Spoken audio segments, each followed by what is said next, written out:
Qu'est-ce que mangent les habitants du littoral guyanais? Quelle est l'assiette type de ce qui est consommé? La composition détaillée des plats, les catégories d'aliments, viande, poisson, légumes, fruits, féculents, l'apport en nutriments et en calories.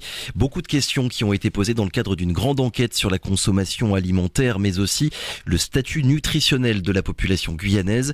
C'est l'enquête Guyaconso lancée il y a tout juste 2 ans, au mois de novembre 2022. Les premiers résultats sont désormais connus. Edwige Landé, bonjour. Bonjour Victor. Et merci d'être avec nous ce matin. Bienvenue sur Radio Pays. Edwige Landé, vous êtes nutritionniste à l'IRD, l'Institut de recherche pour le développement, pour qui vous avez donc réalisé cette enquête en collaboration avec le centre hospitalier de Cayenne. Enquête financée, je le précise, par l'ARS Guyane, la Direction Générale des Outre-mer et la Direction Générale de la Santé. On va remonter le fil déjà pour commencer, Edwige Landé, avant de parler des résultats à proprement parler de votre enquête. L'objectif d'abord et les raisons de cette étude Guyaconso, c'était quoi? Si je me souviens bien, c'était parce que scientifiquement parlant, on va dire, avant cette enquête, on manquait un petit peu de données, de chiffres précis sur l'alimentation dans les grandes lignes, l'alimentation des Guyanais, c'est bien ça? Oui, tout à fait. On peut même dire qu'il n'y avait absolument pas du tout de données alimentaires pour le territoire et que c'était le seul Drôme qui ne possédait pas du tout de données alimentaires. Pour remonter un peu plus haut, en fait, les raisons de cette enquête, au-delà du fait qu'on n'ait pas de données alimentaires, c'est qu'on s'est rendu compte que sur le territoire, il y avait des prévalences. Oui. Donc le pourcentage de la population, en fait, qui était en situation de surpoids ou d'obésité était assez élevé et qu'on avait également des prévalences de certaines maladies comme l'hypertension ou le diabète qui étaient aussi élevées.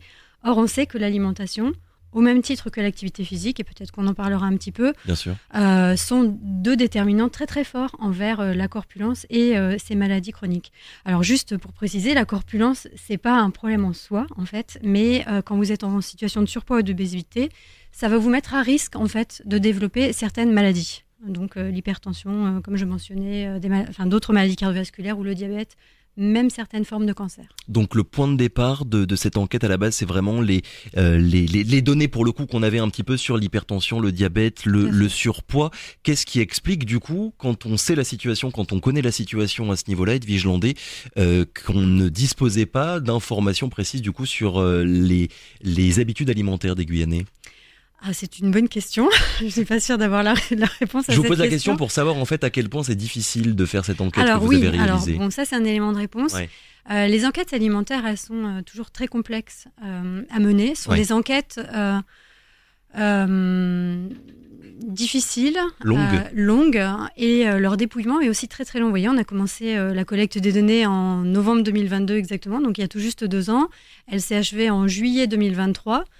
On est en novembre 2024 et on est encore en train de dépouiller les données en fait. Donc on n'a encore aujourd'hui pas tout analysé, on a les premiers résultats. Donc c'est long, c'est coûteux. En fait, ce sont des enquêtes qui sont assez coûteuses parce qu'on va passer aussi pas mal de temps avec nos participants. Et d'ailleurs, j'en profite du coup pour remercier sincèrement et très chaudement tous les participants qui ont accepté en fait de répondre à nos questions. C'est pas rien. Et sans eux, en fait, on n'aurait pas pu avoir ces données-là. Donc, c'est vraiment très précieux pour nous. Comment est-ce qu'elle s'est passée d'ailleurs, cette collecte de données? Au total, je crois qu'il y a, plus de 2000 personnes, 2100 personnes, adultes et enfants, qui ont été interrogées. Ça donne à la fin un aperçu assez fin, assez détaillé de la réalité? Oui, tout à fait. Ouais. Donc, statistiquement, en fait, on a calculé le nombre de personnes dont on avait besoin pour répondre aux questions qu'on se posait. Oui. L'objectif était de 800 femmes, 800 hommes et 800 enfants. Donc, on est sur 1600 adultes. Donc, la cible est atteinte. Chez les enfants, on a un peu moins que ce qu'on avait espéré, mais parce qu'ils ont été plus compliqués à enquêter, puisque nos enquêteurs passaient en journée. Donc, ils trouvaient difficilement parfois les enfants. Donc du coup, une différenciation en quelque sorte entre les adultes, femmes, hommes et enfants. Pourquoi avoir fait ce distinguo-là, Edwige Landé? Est-ce qu'il y a vraiment des différences finalement selon son âge et selon son sexe? Tout à fait. Alors en plus, dans le cas de Guyaconso, on n'a pas utilisé tout à fait les mêmes outils chez les enfants et chez les adultes. Par exemple, chez les adultes, pour tout ce qui est alimentaire, on leur a demandé ce qu'ils avaient consommé la veille. Donc on regardait les 24 dernières heures, ce qui s'était passé pour eux en termes d'alimentation. Alors que chez les enfants, on est allé vers un outil un peu plus simple, où en fait on avait des groupes alimentaires, donc les fruits, les légumes, les céréales, les produits laitiers, par exemple, et on leur demandait si habituellement ils en mangeaient, et quand ils nous répondaient oui, on leur demandait si c'était plutôt en fois par semaine ou en fois par jour. Donc, c'est pas les mêmes outils. Les objectifs étaient de toute façon pas tout à fait les mêmes. Et oui, en fait, on fait très souvent la distinction homme-femme parce qu'il y a des différences. Et dans Guya Consent, on a trouvé pas mal de différences. Il y a des grosses différences ou ça reste quand même assez faible ? Ça dépend. Alors, ça dépend sur la corpulence, oui, très nettement. On voit par exemple que les femmes, la prévalence d'obésité chez les femmes est de 29%. Oui. De 38%. 29%, c'est au global. Sur l'ensemble de l'échantillon, c'est 29%. Chez les femmes, c'est 38% et chez les hommes, c'est 19%. Donc, c'est 2 fois moins. Différence, oui. Donc, il y a une grande différence. Il y a une différence aussi au niveau de certaines consommations. Sur les produits laitiers, les femmes en consomment un peu plus. Par contre, sur la charcuterie, les femmes en consomment un petit peu moins que les hommes. Sur les boissons sucrées, les boissons alcoolisées, elles en consomment aussi également un petit peu moins que les hommes. C'est pas des différences énormes, c'est pas du simple au double. Sur l'alcool, c'est quand même assez significatif. Par exemple, en moyenne, en tout cas chez les consommateurs d'alcool. Oui. Du coup, là, je ne parle pas de tout l'ensemble de nos participants, mais simplement sur les consommateurs d'alcool, on voit qu'on est à peu près à un peu plus, presque 4 verres chez les hommes, contre un peu moins de 3 chez les femmes. On reviendra en détail là-dessus. D'abord, j'aimerais revenir sur ce chiffre également que vous donnez et qui est quand même inquiétant. 6 Guyanais sur 10 sont en surpoids ou obèses. Vous l'avez dit, les femmes sont plus touchées que les hommes et ça on le savait déjà. Il me semble que les derniers chiffres parlaient de 50% des Guyanais en surpoids. Je suis retombé tout à l'heure sur des chiffres de l'INSEE qui sont pas si vieux que ça. En plus, pourquoi les vôtres sont encore supérieurs à ces 50%? Alors, je pense que vous mentionnez les chiffres du baromètre santé européen qui a été conduit en 2019 et qui incluait du coup pour la première fois la Guyane. Donc c'est plutôt positif. La différence entre l'enquête qui a été menée dans le cadre du baromètre santé, c'est donc elle couvrait l'ensemble du territoire. Ici, on couvre que le littoral. Et la deuxième différence majeure, c'était que les données de poids et de taille qui nous servent à calculer l'IMC, donc de classer les gens en surpoids, obèses ou en corpulence normale, par exemple, c'était du déclaratif. Or, on sait que les gens vont pas avoir tendance à sous-déclarer leur taille et souvent ils connaissent leur taille. Le poids, c'est plus compliqué. Le poids, c'est quelque chose qui varie en fait au cours d'une vie. Et même à moi, si vous me demandez mon poids aujourd'hui, je serais incapable de vous le donner. Dans une fourchette probablement, mais pas de manière très précise. Donc du coup, quand on va nous demander notre poids, on aura peut-être tendance pour X ou Y raison à ne pas donner le bon finalement. En fait, il y a même des études qui ont regardé, qui ont comparé en fait, en faisant la même étude et en demandant aux gens de déclarer leur poids et leur taille versus on les pèse, on les mesure. Et on voit qu'on a de la sous-déclaration. Donc ça, c'est un facteur qui peut expliquer les différences qu'on a observées avec le baromètre santé européen. D'ailleurs, puisque vous parlez de ces petits mensonges-là qui peuvent être dits quand on nous pose des questions, est-ce que vous prenez en compte les déclarations, je ne vais pas dire mensongères, mais en tout cas les petites omissions qui auraient pu être formulées de la part des personnes que vous avez interrogées? Là, pour le coup, il y avait vos enquêteurs qui sont allés directement sur le terrain. Mais moi, le premier, si on me demande ce que je mange, je réduirais peut-être un peu le nombre de produits gras ou sucrés que je vais consommer. Est-ce que vous prenez en compte ces choses-là? Merci de le mentionner. C'est effectivement un des écueils qu'on a quand on fait des enquêtes alimentaires, c'est la sous-déclaration. Oui. C'est un vrai problème, mais on n'a pas moyen de le corriger. Donc, un des facteurs qui peuvent en fait essayer d'amoindrir en fait cette sous-déclaration, c'est la mise en confiance en fait des participants et clairement de les éclairer sur l'objectif en fait de pourquoi on collecte cette donnée. Pour que justement ils nous déclarent le plus possible la vérité. Oui, vous n'êtes pas là pour les pointer du doigt. Absolument pas. Et de toute façon, on n'analyse pas les données au niveau individuel. On rend des résultats au niveau du littoral dans son ensemble. Oui. Voilà. Vous le prenez en compte, du coup, et vous essayez d'établir une relation de confiance avec eux. Tout à fait. On va rentrer dans le détail. Vous avez commencé à donner quelques chiffres, mais le détail de votre enquête, puisque je l'ai dit, la restitution des premiers résultats vient de commencer. L'assiette type Edwige Landé, évidemment, c'est une moyenne, mais qu'est-ce qu'on peut en dire? On parlera ensuite de l'activité physique, la corpulence, les maladies chroniques. Oui. Mais déjà, à quoi ressemble la consommation alimentaire d'une personne qui vit sur le littoral? Je le précise, parce que les données que vous avez récoltées ne sont situées que sur le littoral, il n'y a pas de communes de l'intérieur. Non, on a travaillé sur 12 communes du littoral. D'accord. Je ne sais pas si je les cite. En tout cas, il y avait l'île de Cayenne. Tout le monde les voit à peu près. Saint-Laurent jusqu'à Saint-Georges aussi. On est allé jusqu'à Saint-Georges. D'accord. Tout à fait. Et déjà, est-ce que ça a du sens de parler d'assiette moyenne, entre guillemets, dans le sens où il y a des différences entre hommes, femmes et enfants? Alors, chez l'enfant, l'outil ne nous permet pas d'avoir une assiette moyenne, puisqu'on est vraiment au niveau des groupes alimentaires et on n'est pas sur du quantitatif. D'accord. On est juste sur des fréquences de consommation. Un groupe alimentaire, on va peut-être définir ce que c'est. Ah, pardon.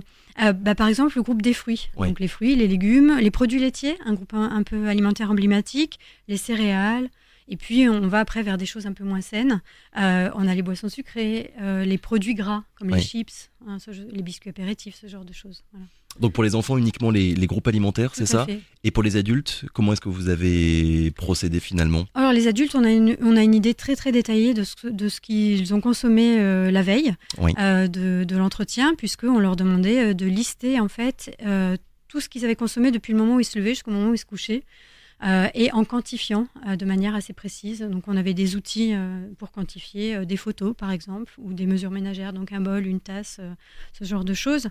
Et puis quand on le pouvait, on recueillait également la recette de ce que quand les gens qu'on interrogeait étaient ceux qui avaient cuisiné. D'accord. On récoltait aussi la recette. Et donc, il y a 3 points que vous mettez en avant sur le volet purement alimentaire. Déjà, la faible diversité alimentaire et donc une faible adéquation nutritionnelle. Est-ce que vous pourriez revenir sur ce point-là? Même moi, j'ai eu du mal à le comprendre. Oui.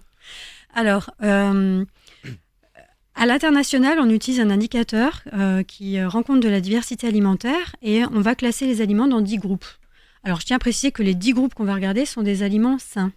Donc on va voir les racines et tubercules, des fruits riches en vitamine A par exemple, les produits laitiers, les viandes, volailles, les œufs, et ainsi de suite. Donc on a 10 groupes. Et ce qu'on va faire, c'est qu'on va compter le nombre de groupes consommés par nos participants la veille. D'accord. Et on a une limite qui a été définie scientifiquement, qui a été validée scientifiquement, qui est à 5. Et on sait que quand on atteint 5 groupes sur les 10 potentiels, eh bien on va couvrir mieux ses besoins nutritionnels. Donc on va mieux couvrir ses besoins par exemple en fer, en vitamines, voilà. Et donc là, par rapport à ces données-là, celles que vous avez recueillies, elles sont un petit peu en deçà des moyennes, en tout cas des objectifs qu'il faudrait avoir? Oui, on a seulement un quart de nos participants, sans différence hommes-femmes, là pour le coup, qui atteint cette fameuse limite de 5 groupes sur 10. Donc on a probablement une très large proportion de nos participants ou de la population du littoral qui ne couvre pas ses besoins en nutriments. Est-ce qu'il y a une bonne nouvelle quand même? Parce qu'en lisant votre enquête, que ce soit pour les fruits et légumes, les produits laitiers, les céréales complètes, la charcuterie ou les boissons sucrées, les consommations, elles sont soit trop fortes pour les produits qu'il faut limiter parce qu'ils sont pas bons pour la santé, soit trop faibles pour les aliments qui sont importants. Alors, effectivement, on a mis les données qu'on a collectées de Guyaconso en regard des repères du PNNS, donc le Programme National Nutrition Santé. Oui. Qui donne un certain nombre de repères. Donc, le plus connu, je dirais le plus emblématique, c'est les fruits et légumes, manger 5 fruits et légumes par jour. Donc, en fait, c'est 5 portions de fruits et légumes par jour, et ce qui correspond à 400 grammes. C'est pas rien. On voit que sur l'ensemble de notre échantillon, on est loin du compte. On est à 2,2 portions par jour au lieu des 5, et qu'on a seulement à peu près 15% de notre échantillon qui atteint cette fameuse recommandation. En fait, ces recommandations, elles sont liées à la santé, en fait. On sait par exemple que les fruits et légumes ont un intérêt très fort sur la prévention d'un certain nombre de maladies. Le diabète par exemple, bon, déjà pour couvrir ses besoins nutritionnels, mais également pour prévenir certaines maladies, comme le diabète par exemple. Oui, c'est important ce que vous êtes en train de dire parce qu'au final, dès qu'il y a des enquêtes, on a l'habitude de comparer les données de la Guyane aux données de l'Hexagone. Là, en l'occurrence, le point de référentiel, entre guillemets, c'est une donnée purement médicale, c'est bien ça? Oui, ce sont des données, ces repères, ils ont été validés scientifiquement, ils ont un sens en fait pour prévenir certaines maladies. Et qui sont universels. Oui, tout à fait. Pour le coup, oui. Alors, par exemple, là, très clairement, la recommandation fruits et légumes, 400 grammes par jour, c'est une recommandation aussi de l'Organisation mondiale de la santé. Donc, c'est mondial. On voit très bien, par exemple, il y a un repère PNNS sur la charcuterie qui est de limiter sa consommation à 150 grammes par semaine. Pourquoi ? Parce que la charcuterie, c'est riche en sel de nitrite. Le sel, c'est pas bon pour l'hypertension. Les sels de nitrite, pour certains cancers non plus, il y a une relation qui existe. Donc, ces repères, ils sont vraiment là pour améliorer la santé de la population. Clairement. Pour quelles raisons est-ce que vous avez aussi récolté, Edwige Landé, pas vous personnellement, mais en tout cas vos enquêteurs, des données sur le poids, la taille, la pression artérielle, l'activité physique et les temps d'écran aussi également? Oui. Alors, quand on parle de toutes ces maladies ou des problèmes de corpulence qu'on peut avoir, de surpoids ou d'obésité, oui. Je l'ai dit en introduction, l'alimentation, clairement, ça joue un rôle très très important, mais l'activité physique aussi, la façon dont vous allez bouger, finalement c'est une balance énergétique, ce qui rentre c'est ce que je mange, ce qui sort c'est ce que je dépense, donc c'est comment je bouge. Et donc c'est en fait quand on s'intéresse aux questions de santé, en tout cas sur ces aspects-là, c'est crucial de regarder en fait l'activité physique. Donc on l'a mesuré chez les adultes, on a utilisé un questionnaire qui est utilisé à l'international, et qui nous permet de classer les gens en fonction de leur niveau d'activité physique. Donc, activité physique, je dirais faible, modérée ou intense. Au global, on a un tiers à peu près de notre échantillon qui a une activité physique qui est plutôt faible, ce qui est plutôt, là pour le coup, assez positif. Il y a des différences très marquées entre les hommes et les femmes, pour le coup, où on voit que les hommes sont beaucoup plus actifs. On a presque 50%, donc la moitié de notre échantillon qui est d'hommes, qui est dans une catégorie d'activité physique intense. Donc avec une dépense du coup importante. Donc ça c'est le premier élément. Le deuxième élément, c'est la sédentarité. La sédentarité, souvent les gens sont confus parce que ça pourrait être assimilé avec de l'activité physique et c'est complètement différent. Oui. La sédentarité, si je peux prendre le temps de la définir, c'est le temps au cours de la période d'éveil que vous allez passer assis ou couché. D'accord ? Donc c'est complètement à différencier de l'activité physique.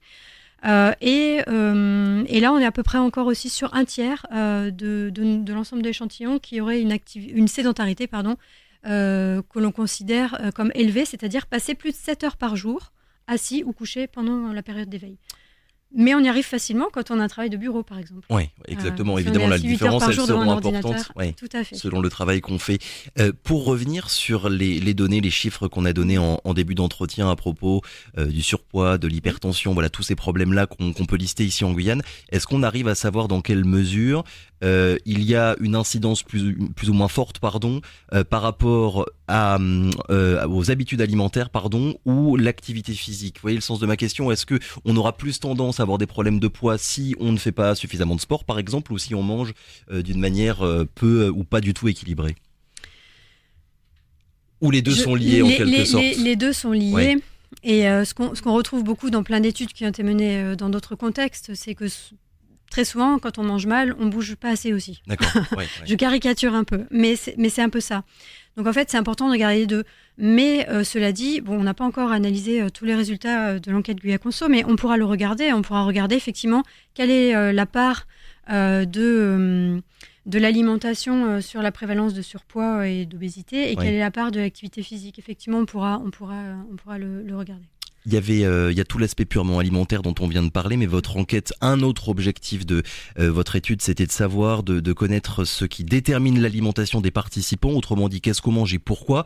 Là-dessus, c'est ce que vous me disiez juste avant d'entrer en studio, vous n'avez pas encore de résultats, c'est ça? Non, on a encore beaucoup de choses à analyser, mais ça va être regardé. En fait, on sait qu'il y a des déterminants socio-démographiques assez forts sur ces questions-là. Aujourd'hui, on a juste regardé par classe d'âge et puis en fonction du sexe, si on a un homme ou une femme, on voit déjà qu'il y a de grosses différences. Mais on a encore du travail. On va le regarder en fonction du niveau d'éducation, de la catégorie socio-professionnelle aussi, du lieu de naissance également. Le lieu de naissance ici, pour nous, c'est important parce qu'on est dans un territoire multiculturel. Oui.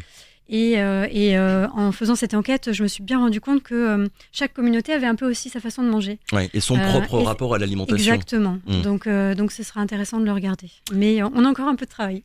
Sur... ça y est maintenant, l'enquête est publiée. Alors, il y a encore des résultats à dépouiller, on l'a bien compris. Oui. À quoi est-ce qu'ils vont servir désormais tous ces résultats, tous ces chiffres, Edwige Landé? Alors, on est actuellement, donc la Direction générale de la santé et l'ARS sont dans la planification ou la modélisation de la suite du PNNS. Aujourd'hui, on est au PNNS 4. Donc le Programme National Nutrition Santé. Voilà, aujourd'hui, on est au 4e et le 5e va être mis en place. Oui. Et ces données, en tout cas pour le territoire, elles vont permettre d'alimenter et un peu de donner certaines peut-être clés pour avoir une adaptation en fait de ce PNNS au territoire guyanais. Adaptation, ça veut dire quoi? Prendre en compte des aliments ou des aliments en fait typiques du territoire, par exemple. Et donc c'était pas suffisamment le cas auparavant, étant donné qu'on ne disposait pas de données finalement. Exactement. Sans savoir ce que les gens mangent, c'est compliqué. On navigue à vue, quoi. Enfin, à l'aveugle même plutôt. Dernière question pour les personnes qui nous écoutent et qui auraient peut-être envie de se plonger un peu plus en détail dans votre enquête. Est-ce que c'est possible? Et quand est-ce qu'elle sera publiée de manière définitive, on va dire? Oui, en début d'année 2025. Début d'année 2025, parce qu'on a encore vraiment beaucoup de travail sur l'analyse des données. Donc il y aura un rapport, en fait, qui sera publié en début d'année. Et on en parlera pour prévenir tout le monde. Merci encore Edwige Landé, d'avoir été avec nous ce matin. Je le rappelle donc, nutritionniste à l'IRD. Vous étiez avec nous pour parler des premiers résultats, on l'a bien compris, les premiers résultats de cette enquête Guya Conso. Merci encore. Merci beaucoup, bonne journée.